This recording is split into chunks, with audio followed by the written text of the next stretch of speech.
Hey everybody, welcome to a very special edition of Rehash, a Web3 podcast. This episode was recorded live in Bangkok, Thailand during the week of DevCon 7 from November 11th to 15th, 2024. If you're listening to this on audio, you might want to switch over to YouTube just to get the full effect of the show. You can find us on YouTube at youtube.com/@rehashweb3. Don't forget to join us on Telegram as well at t.me/rehashweb3 to connect with fellow listeners and stay up to date on all things Rehash, including our upcoming guest elections starting in January right after the holidays, and any upcoming events where you can attend a Rehash show in person. If you've enjoyed listening to Rehash, please give us a rating and review on whichever platform you prefer listening or watching on. And don't forget to share it with a friend or a family member as well who you think will enjoy this episode. I hope you have a very happy holiday season, and please enjoy the show. Hello, everybody. Welcome back to Rehash. This is day 2, our second debate of the day. And we have some lovely individuals with us today. We have LDF from LayerZero, we have Sophia Dew from Celo, and we have Jarrell James, aka JJ, aka Tembien, from Parabl. So thank you all for joining me today. I'm really excited to do this again. This is only the second time we're doing this format. The first time was at Eat Denver earlier this year. We did a little L2 Wars debate and people loved it. And so we're debating today about what the end game for crypto really is. Dun, dun, dun. Before we get started, do you want to go around and just do a bit of a more introduction about who you are and what you're working on? LDF, do you want to start? You said it as a question, like it's a yes or no thing, but yes, I will go ahead. Hi, I am LDF. I actually have a title this time, which is different than when I usually introduce myself. So I just started 3 weeks ago at LayerZero. I do narrative there, have done a bunch of other things in crypto up until this point, and yeah, that's about the introduction that we're going to get today. Okay. Sophia? I'm Sophia. I'm currently the DevRel lead at Celo, and a lot of that I do is I talk to builders who are excited about building products on top of the blockchain, and I just help them with their products, identify like best fast words, and help them grow. Yeah. Awesome. Hi, I'm Jarrell James, or JJ, or Tembien. I am the founder of Parabl. I'm here. Somewhere around here is my co-founder, Keeks. Parabl is just a foundational layer of Wi-Fi accessed, Wi-Fi capable portable batteries. We rent them out to communities and then we broadcast community network to those batteries. And in doing so, we allow them to have a foundation to leapfrog. We can get into what leapfrogging is later because I don't want to ruin my debate topic points. You can find out later. Before we dive into the debate, do you want to give a quick shout out to our sponsors for this podcast and also for this event at DevCon? Crosscats is the only bridge built for altVMs to help you connect to hard to reach blockchains so you can access new opportunities and make more money. You can check them out at crosscats.xyz. We've got their lovely representative cupcakes here to remind us of that. Crosscats. And nice.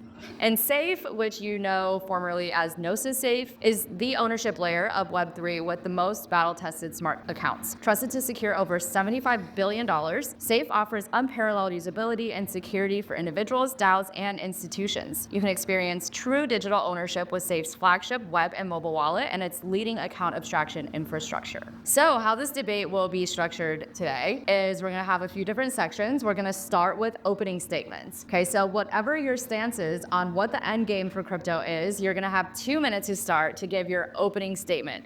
And then we're going to get into deeper use cases to better understand what your position is. And then we're going to have an open questions and responses stage where you can directly respond and debate with one another and call each other out for what they've said. So that's the time to get spicy. And then we'll do closing statements. And then finally, we will Party.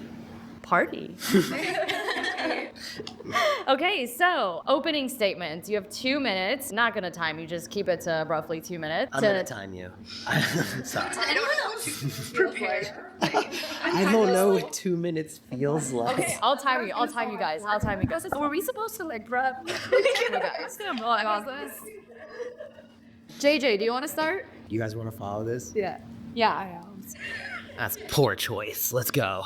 Okay, 2 minutes is starting now, JJ. Go for it. What is the end game for crypto? I think it is probably better to think about the fact that crypto is like everything else capable of forking into multiple paths, but there's probably only 2 routes that are really every fork will route out to. And those 2 routes are, one, it becomes essentially like a corporate overlord fucking maxi tool to completely continue this trend of like making us feel as though we have freedoms, but we actually don't actually have freedoms. And you can see that through an incredibly energized community in 2016 around Ethereum, and then everything since then has essentially whittled down to being more centralized and convincing people that privacy and centralization or that decentralization doesn't really matter. So the more ideal outcome, in my opinion, and the one that I would like to get behind is that I think the one I'm going to take in this debate is that I think that shit can't really last, and that the people who will actually benefit from this is the global south, and that the real end game of crypto is as easy as realizing that that energy we had in 2016, 2017 for banking the unbanked was just misplaced marketing without the right actual actions. Those right actual actions would be getting involved in solving foundational needs like energy and internet access, and using those tools to onboard people into crypto.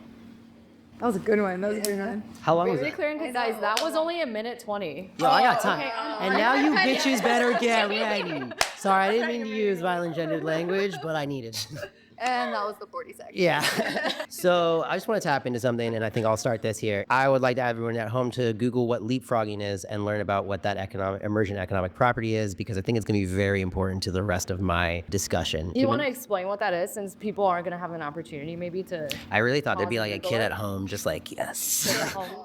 Yeah. Okay, thank No. you, but just very Leapfrogging is essentially, it's an emergent property that it's important to understand that wasn't made, emergent means that it wasn't actually made on purpose. It happened because people looked at China and India and other places that really decided to take their own sovereignty into mind and stop letting like the US and others control their destinies with technology. And by doing so, they elevated their people as a whole in a very short period of time. And then everybody else was like, man, we need a word for that. And the economists were like, oh, that's called leapfrogging.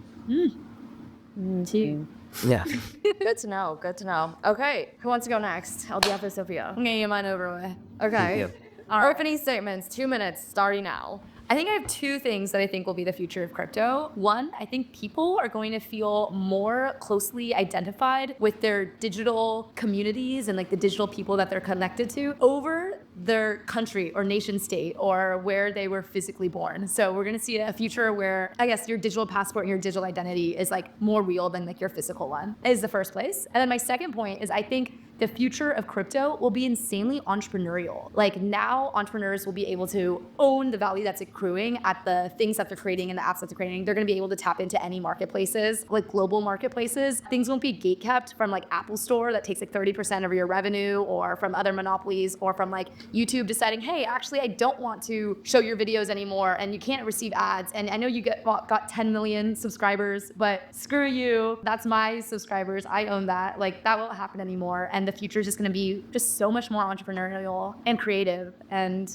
yeah, that's my statement. Nice. Okay, so we've got one that is saying that the future, the end game for crypto is that it's going to be all about the global south. It's going to reinvent everything there. Sophia, you're basically saying the end game for crypto is it's going to make the world a more creative and entrepreneurial place. And finally, last but not least, LDF, let's hear your opening statement about what you think the end game for crypto is. Okay, well, I'll summarize my end game with a single sentence, which is there is no end game. I love you. And basically, I got interested in crypto. I guess I decided to dedicate my most valuable resource to crypto, which is my time, because of cryptography, not cryptocurrency. And so for me, the idea that as we do continue to onboard humans onto the internet, as we do become more interconnected, as we do become more global, those infrastructures need to scale with us. And in doing so, as you mentioned, that can look like one global settlement layer, that can look like one set of rules that we all agree to. And in another, it is a lot of different fragmentation, which sounds like a bad thing right now, but at the same time, I got interested in crypto thinking off-chain data needed to be part of what we use for our digital identities. I didn't understand the ability to scale internet businesses by using any one database. And so as we think about the ability to fork, the ability to be entrepreneurial, the ability to choose how you want to experience both digital and physical infrastructure, I think it's really important to consider that this is never going away. However, I think as we kind of get over the ability to do what crypto allows us to do right now better than existing infrastructure, which is digital goods, I think we're going to watch things shift a lot more back towards our physical lives, which may not be in one specific place, which may not be where we were born, but very much will be tied to our life. Yeah, that's a bit of a spicy take or just a different take. You're almost saying the opposite in a sense of like what Sophia was saying of the and that's time of like the world becoming more global and people being less attached to the traditional means of identity that people think about. And you're saying it's not necessarily attached to the physical, like geographical location. I want to hear more about that. Okay, so this is the next section. This is where I want you to further elaborate on your opening statement that you just made and give some examples, like real life examples would be great to illustrate what your point is. And obviously, like at Rehash, we're all about having nuanced conversations. And the truth is that all three of you are probably right to some extent, but for the purposes of this episode, you're each going to staunchly take your position. Okay, so you're gun ho about your position and why your position is the absolute strongest one here. So who wants to start this round off with some use cases and examples to back up your opening statement? Back to you, JJ. Okay, so I think we sit here and we like imagine a future of crypto and the end game where somehow we're all playing along really well and we're all like using different cryptos for different things and everyone's having a good time. But in the reality is, if we look at the fucking history of technology adoption, we have to acknowledge that we've created different dimensions and people exist within different dimensions. And because like, if you look at AI even existing, like we can't actually sit here and think that like the global south is going to have the AI in any meaningful capacity and sovereignty over the development of AI in any near amount of time. And that's because we've spent decades halting their technological progression and their sovereignty over that technological progression. Crypto isn't going to be this like, oh, we're all like using the same settlement layer, sort of same thing. It's going to be groups of people finding what crypto out there solves their critical needs, and then they will become the hardest community around those products. And I do mean to make a punny language situation here. Since we're talking about Endgame, I think my point here would be, I'm going to call this the Queen's Gambit because I'm the only male on this panel. Yeah, we're getting spicy. But if you look at countries like Tanzania, where my sister lived for 3 years and like was a biology teacher, one of the first things I learned when I like would go and visit her was 74% of Tanzania's workforce is women, and the highest like earning percentage of Tanzania's workforce is women. So, and I know you work at Celo, there's also been pilots done by Celo in the Philippines where they literally came in and gave stablecoin access to just women entrepreneurs. If you look at the actual general, what I would call leapfrog region, because I don't think it's just resigned to the global south, but majority of those types of economies, women are the biggest earners, and then they're giving money over to men. And so that initial physical existence of cash is what's handing over power. The physical existence of cash is handing over the power that these women are earning, and they're handing it to men. So when they had these wallets and they had digital currency, stable coins, they sat there and they were like, oh, I can't hand this to you. I don't have a capacity to do so, but don't worry about it. It's not real. And so like that is what I'm saying when I say we go into the global south, we go into leapfrog regions, we give people parables and we broadcast Wi-Fi and we give them auxiliary energy. We're not giving them to men most likely. Like these are products that are probably going to go to women, like health workers that are going from these study centers and going out into the villages around there and delivering health services, which is an existent, really critical community service in many regions of the world for like many hundreds and thousands of years. That's where we're talking about critical needs and how crypto actually evolves. I'm sure it'll be really cute in the global north. I'm sure there'll be some super cool pictures, but like actual community, there's a reason everyone's been sitting here with billions of dollars and they're sharing 50,000 users. Boom. Yeah. Okay. I can't really debate you. I mean, it sounds like you're gonna say anything that's like disagreeable. Yeah. I was like, I'm gonna talk about women, and this is not gonna be a like. I didn't mean to. Women shouldn't be empowered. I'm just kidding. Don't edit that like poorly.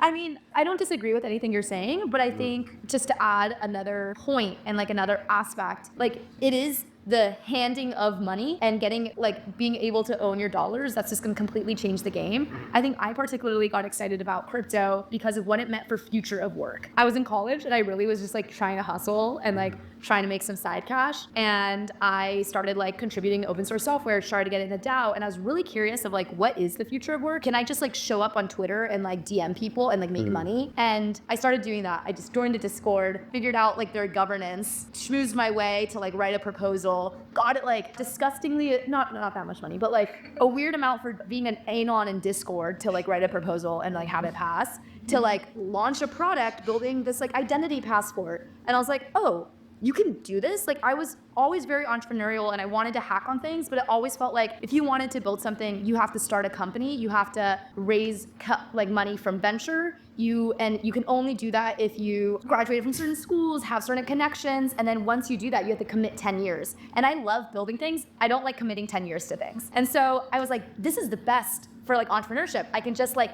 have ideas, and if I get community to believe in my ideas, I can like build them out. And then you get paid in crypto. And I was like, none of this happened because of like connections or whatever. You just needed internet access, and then you can get paid in crypto. And I was like, holy shit, like anyone, in theory, anyone around the world with access to internet could do the exact same thing and like be an entrepreneur and like launch a product and then make money from that product anywhere. And I think that's a complete flip that really has just like been possible over the last few years. And then second, every chain wants people to do that. So they'll like throw money at you and like help the heck out of you if you're like that type of person and personality, which is like awesome. Digital community money laundering aside. Okay. It's not money laundering. I actually built out a product. Also, making an obscene amount of money from contributing in Discord is less insane than making a lot of money from drawing the smiley lilies. Are we really?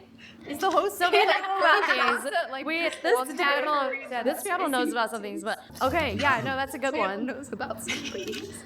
All right, LDF, let's hear your very different take from the rest. I guess again, it's difficult because like we all work in crypto, there are many different outcomes. And so I guess I'll stick to my original statement in the hopes of us keeping to your format, as aside from just agreeing with each other, which we could do. Maybe we'll have to do a second version of this. But again, I will repeat, there is no end game. Like we cannot choose one or two of these different outcomes in order to scale digital currency to humans. Like there isn't a group of people, unless they choose to forego internet, digital currencies, digital identity that they can bring with them, that they can trust to not be taken away because they were born in a certain place. Or, you know, if someone wants to become an entrepreneur or they really resonate with another group of people or an ideology, like I believe that from now on, the ability to do that and to transfer that will need to have a digital component to it. And so to that end, I just don't think there is an end game to crypto, because I had a friend a couple of years ago who hadn't even lost a bunch of money, but was just feeling really burnt out about the space, which happens to all of us sometimes. And he was like, I'm going to leave crypto. And I was like, I love that it's like, I'm leaving her. Like, what does that mean? Because to me, like the idea that, I don't know, I just thought about like the internet kind of inverted, where instead of me throwing data into a bunch of different databases and leaving a trail of debris behind me that I can't use and rely on, didn't make sense. And so like in a world where I want those rights, I just don't think like, even if I stopped working at a crypto company, even if I moved to another country, like that ideology, I don't understand being able to leave. It's kind of like you shift your perception, and then it's, to me, like I just can't imagine going backwards. And so I just don't think there's an end game to crypto. Are we like in the, do we like to? That was so that wrapped up the second round of like saying use cases and stuff. And so this next round is like where you can respond to each other. You can actually like get into it with each other if you want. But I want to just kick this off with, I'm curious to hear more about like the physical component that you were talking about in your opening statement. Yes. So as I mentioned, I don't believe that people are necessarily going to stay where they were born. I don't think that people are necessarily going to live in one specific place for the entire year around. Like there are certain trends that while they're lived by a fraction of people right now and are very privileged stances to take, I think as technology democratizes those experiences for people, like the percentage continues to grow. And so obviously in crypto, like we're sitting here in Thailand, like I meet a lot of friends who I haven't seen since the last time we were in another country together. We joke that this is a great opportunity for everyone in Williamsburg to see each other on the other side of the world.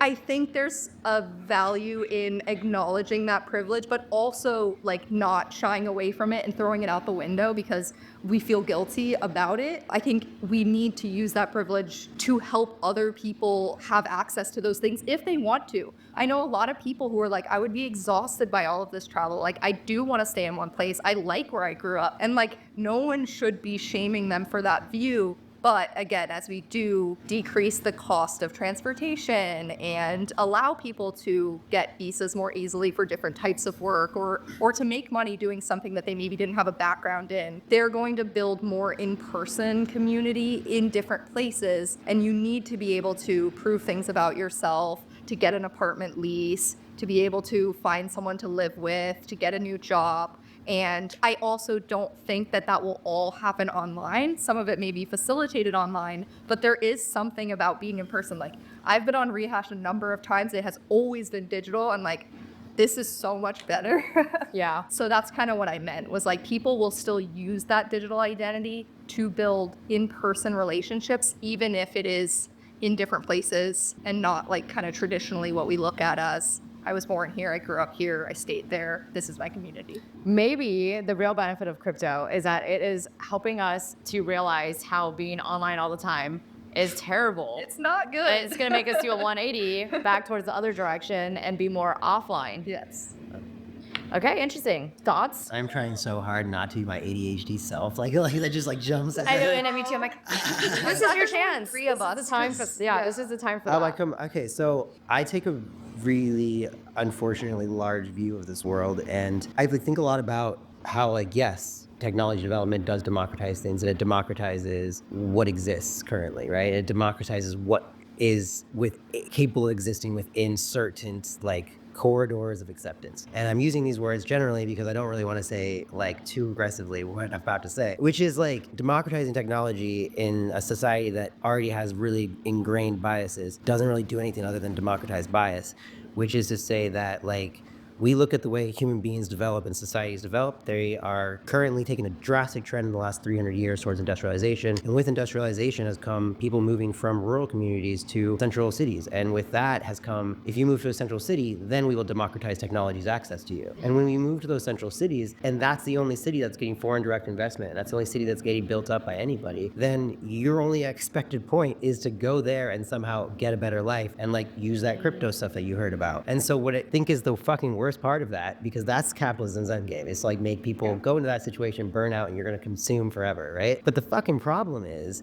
that when you do that kind of development, you're going to give yourself migration. And when we talk about democratizing people's biases, what we're doing is like seeing all of Europe, all of America voting against their fucking interests because they're scared of migrants and they're scared of immigrants and they're scared of them coming into their countries. And reality is you democratized what existed. You democratized bias. And by doing that, you moved into these other countries and you showed them that if they just moved away from their rural little small town communities and they moved to cities, then they would somehow be like those Westerners they see in Hollywood. And when you do that, you're gonna eventually fucking terrorize that city and blow it the fuck up or do some terrible shit to it. And then like 3 million people are moving to your fucking city and they're moving to where you are. And so like democratizing access is exactly what I believe in, but I'm like so exhausted by like all crypto does is imagine this world and this dimension where we're starting from like a base even.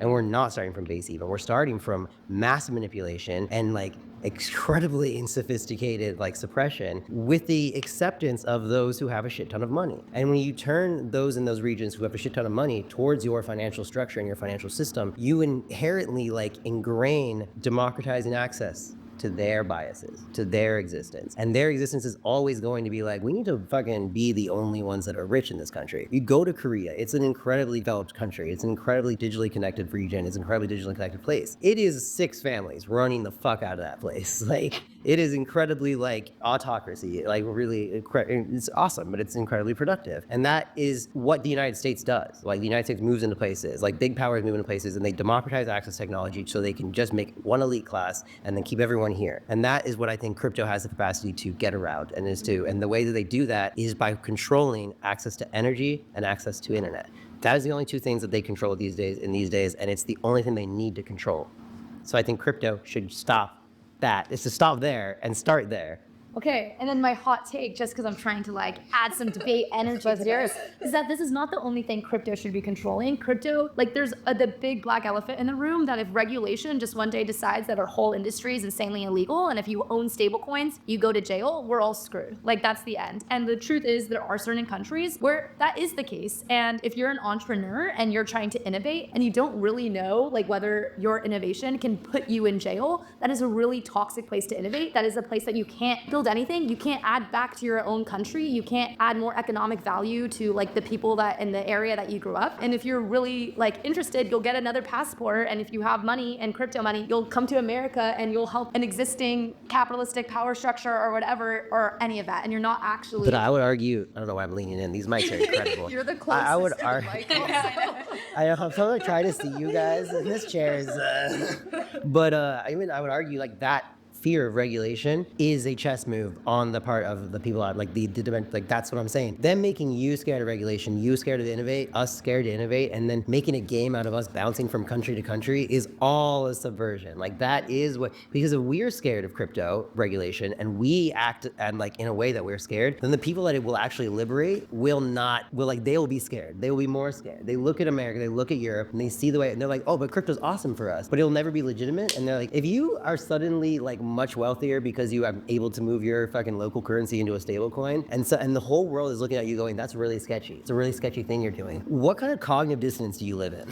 That's what I would say. I mean, I also think though it's important that people who have access to power and connections use that access to talk and work with governments and like work to make special economic zones and things that will last longer like than your different changes in like political power. I think special economic zones are the end game of crypto, and that's like how you actually encourage and empower like a sustainable future of entrepreneurship.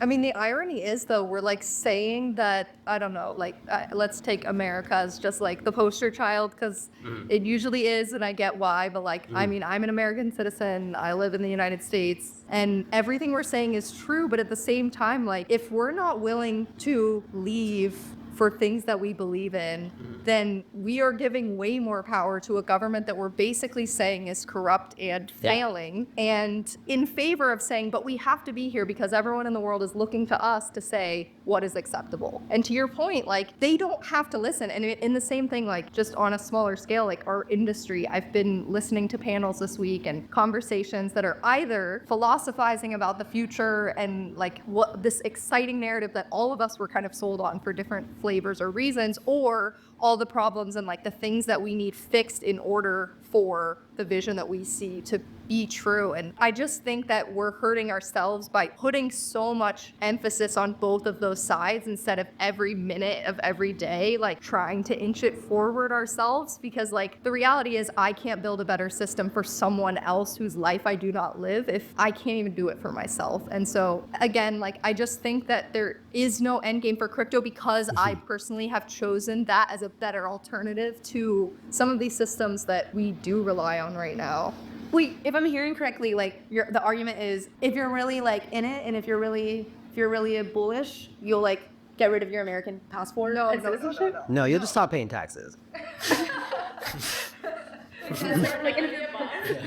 No, it's like I think what you're saying is that if you are willing to like put the effort in to work towards like what you think it should look like in your country, we're setting an example for other communities to also like recognize that that's a platform and a template. And I would completely agree if I believe that Americans were aware enough individuals, and I say that with an American citizenship, but I come from northern Ethiopia originally in the future free country of Tigray, and this is like the reality is that Americans love Ethiopians. Like they love the idea of Ethiopians, right? They don't know anything about us. They don't know that we are, many different tribes where like Tigrayans live up in the north. And there's a concept that they think they know, which is like Ethiopians are starving. And it's like, I can just tell you blatantly, like every time Ethiopians have ever been starving, it's been because there's been a forced starvation situation. What we see in Gaza has like happened in Ethiopia many times, and that's where they kind of learned how to do it. And this is something where like when we see that situation, we see like how people's entire worlds can disintegrate, we should be proactive about like, one, stopping our own governments from being involved in that, but two, like we should first and foremost not focus on our systems. We should focus on the base, most resilient system that could survive. And that's why I talk about like surviving any natural human disaster, any natural phenomenon, because at that base level, then you can't, like, you know where you're at, you know? That's why we focus on initially like helping rebuild Tigray, and like we're focusing on that area, that region in one of our pilots, is because when we understand a region that's had its entire power infrastructure ripped out and their internet infrastructure ripped out, we can help like augment that by doing a portable infrastructure with stable coins on top of Wi-Fi batteries. Then we know what like society at its fucking worst looks like. And when we're doing the pilot in Brazil, where people are really open to digital currencies, then we also know like what that a really progressive society interested in digital currencies is using like this foundation for. And so I guess we take the view of like everything else, everything everywhere all at once, I guess. But like everything everywhere all at once built with the understanding of like, this is what happened when it all blows up. And I think the push of American technology is oftentimes towards stuff that is not very resilient. Yeah, I mean, I guess that ultimately comes down to autonomy. Like you want autonomy over your access to energy, your autonomy to access to internet. You want autonomy over your access to ownership, digital identity. And you want your access to money, autonomy over how you make money. But then we don't live in a siloed world. We don't live like where we can fully just be like on our own, like off the grid. Like even money as a technology is ultimately built off of trust networks between people. And if we're no longer relying on trust networks that governments who like have been created for centuries and centuries and centuries of time to like establish their systems, no matter how flawed, we are still relying on some financial system that is created by a trust network of people, but we're just rewriting what that governance is in this like digital world. And like, I don't know about you guys, but like our digital governance that we're using is like messy as hell. I would argue it's like 10 times worse. And so can we iterate fast enough? Can we genuinely make better systems? Is that even a priority? I think that's a good question, and also separating kind of like you both said in different words, which is the ability to use those systems from the use of the systems themselves. And I guess without repeating everything you guys said, like I agree with your points. And so I know this is a debate. I know I'm not supposed to say that.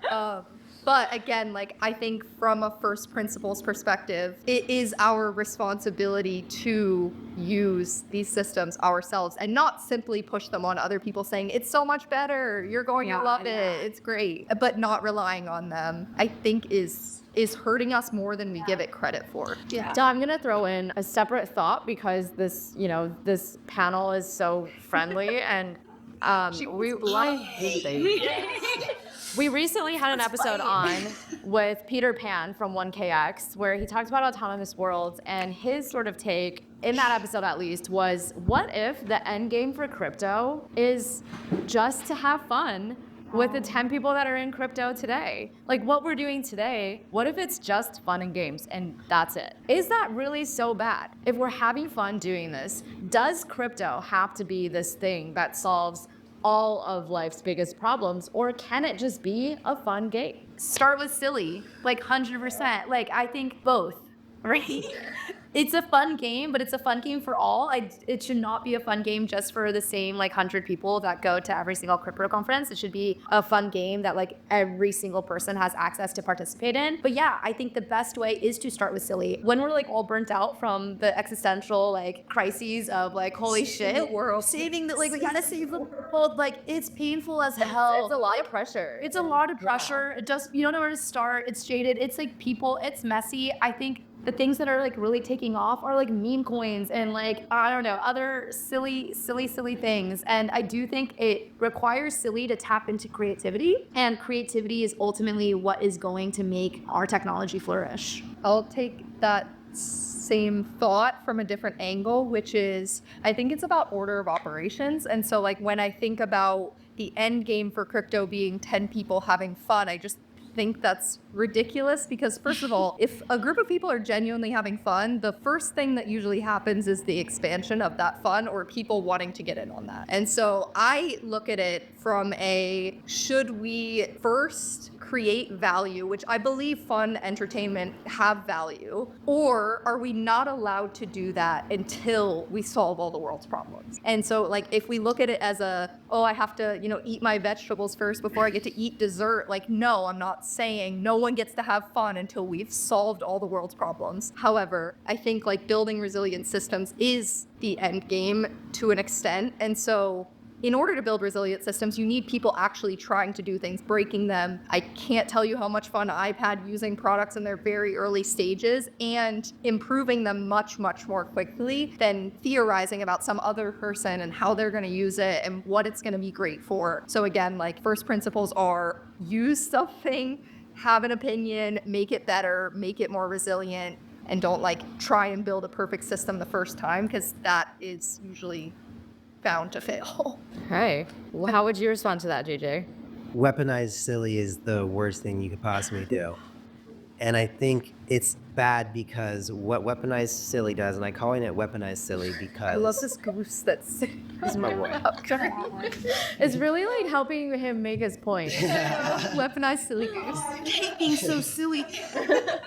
So weaponized silly It was silly goose anyway. is it's really fun. It's like when you have FOMO, when there's and My Lady, I'll try and stop cussing, my mom ever sees this. You make My Ladies, you do this stuff, cool, you know, the bored apes, they're doing the things. What you're doing is showing that like human beings crave community, they crave connection, and they crave creativity. And you're showing at a base level how that happens. And you're showing what it can do to make it super, super easy to manipulate. And so what you actually do is create a playbook of distraction for people who have way more money than you and way more access to things than you, and you show them how easy they can weaponize silly and to distract everyone from actually focusing on things that are worth building. And when we're back in the day in 2017 and people were first building like Ethereum, we had some pretty big idealistic, kind of good, kind of bad, some okay ideas. And then, you know, as much as I love them, the CryptoKitties happened. And there was a whole new thing that was happening. And no one ever like merged any of the ideas together.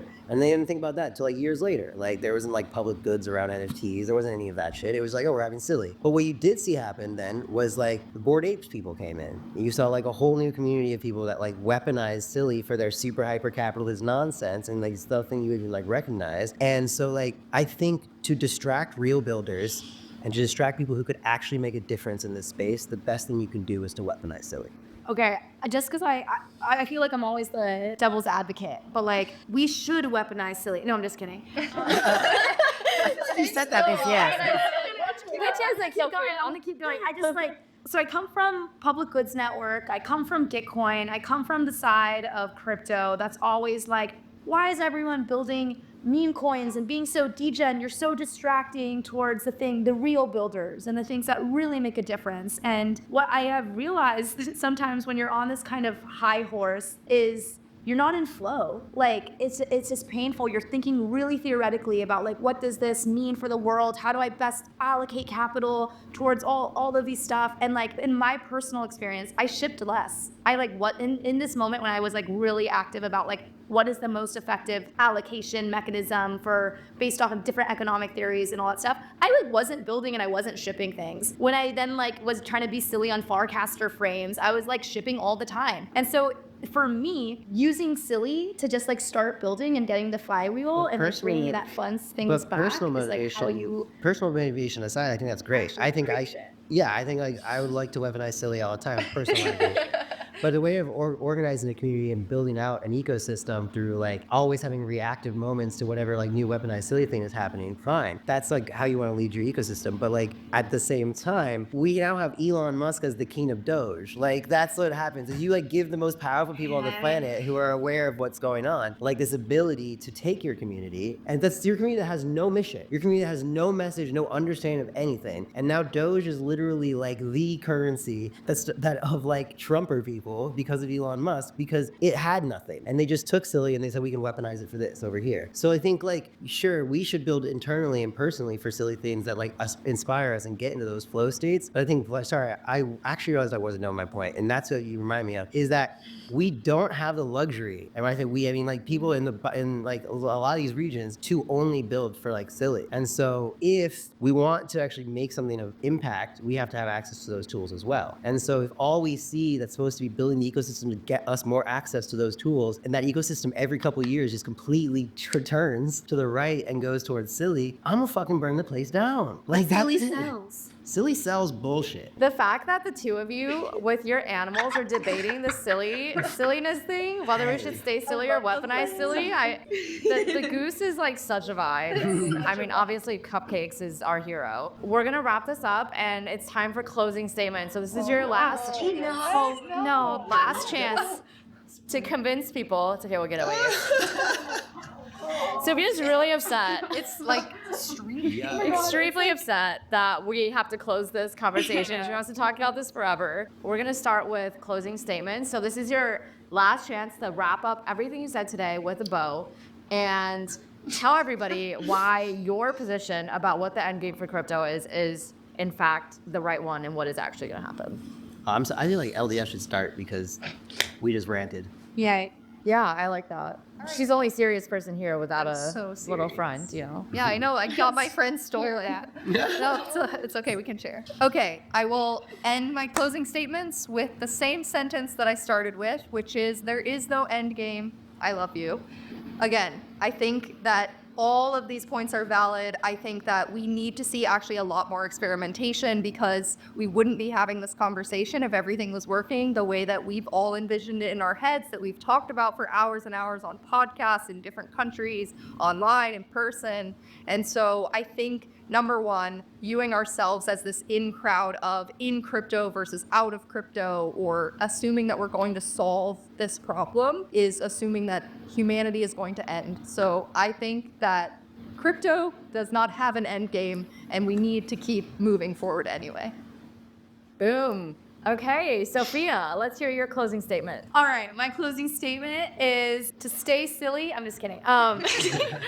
But to keep on building. I think like what you said is a perfect thing. We need rapid experimentation. We need everybody to participate. We need more voices and like more people participating like in this technology, in this world that we're trying to create. And it should be a world that every single person is contributing to in some way, shape, or form, like no matter their skill set or background or whatever they want to bring. And so really, I think the end game for crypto is just like wider human coordination, like wider human collaboration, and like better and more prosperity, I guess, for all. Eat prosperity. Okay. And last but not least, JJ, let's hear your closing statement about what the end game for crypto really is and why people should vote for you. So for us, I'll let you go first. For you and Goose. Silly goose. I think it's easiest to portray like my vision and what I've been talking about to crypto. Well, let's say crypto bros, and the 50,000 crypto bros that are out there, and the people who have all the venture capitalist money and all of that stuff. The easiest way to succinctly describe this to like those effective altruists who believe what they're building is okay and like the best is like, okay, I'm talking about building a resilient system that actually starts from the ground up and like lets everybody be involved. And if I need to actually talk about what happens in like planetary like exploration and development and like going down to space and going and like colonizing the moon and Mars and to get this point across, then I guess I will. Which is like none of this stuff that we're doing here is like building towards a future that actually like, creates a sustainable ecosystem of human beings in like a closed environment or open environment. And like if everything we're doing isn't looking towards maybe that type of future, it's like, I don't know, is it even worth doing? So for me, when I look at like energy and internet, right? And I look at like that being this biggest bottleneck for these communities in the global south, and therefore the bottleneck for billions of people to go onto like the crypto world. And I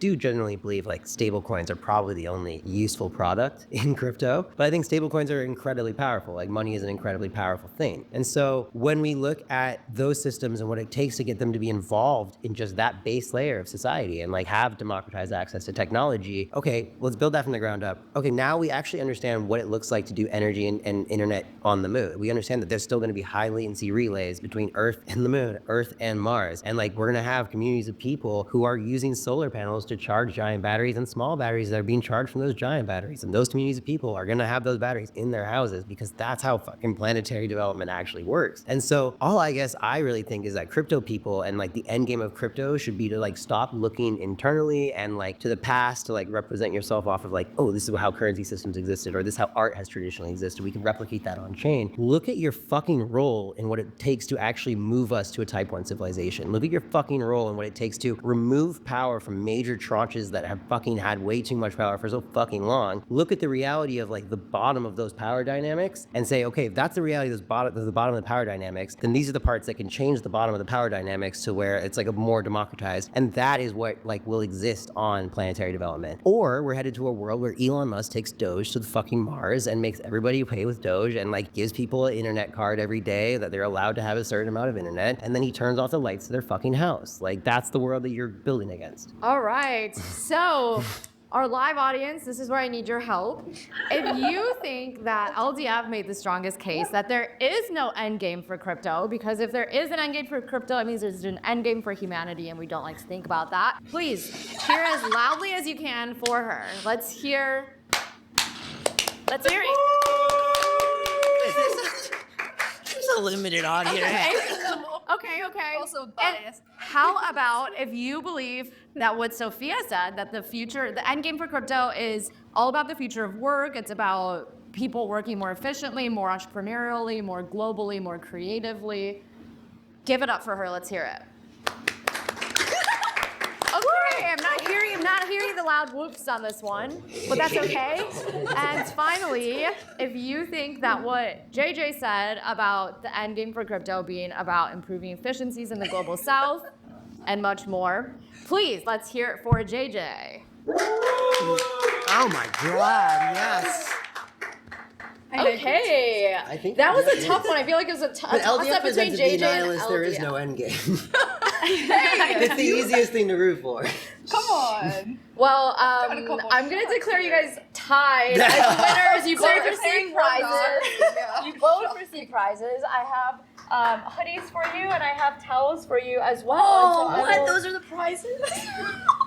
Where you're like, I would have tried harder. She was like, we were supposed to get your pair. I know, we're supposed to. Sophia, I'll give you one too as a consolation prize. How's that? Yes. We all win. We all win. Okay, well, thank you everybody for participating, listening, participating. That concludes our second day in Bangkok. Woo! Yeah. Too short.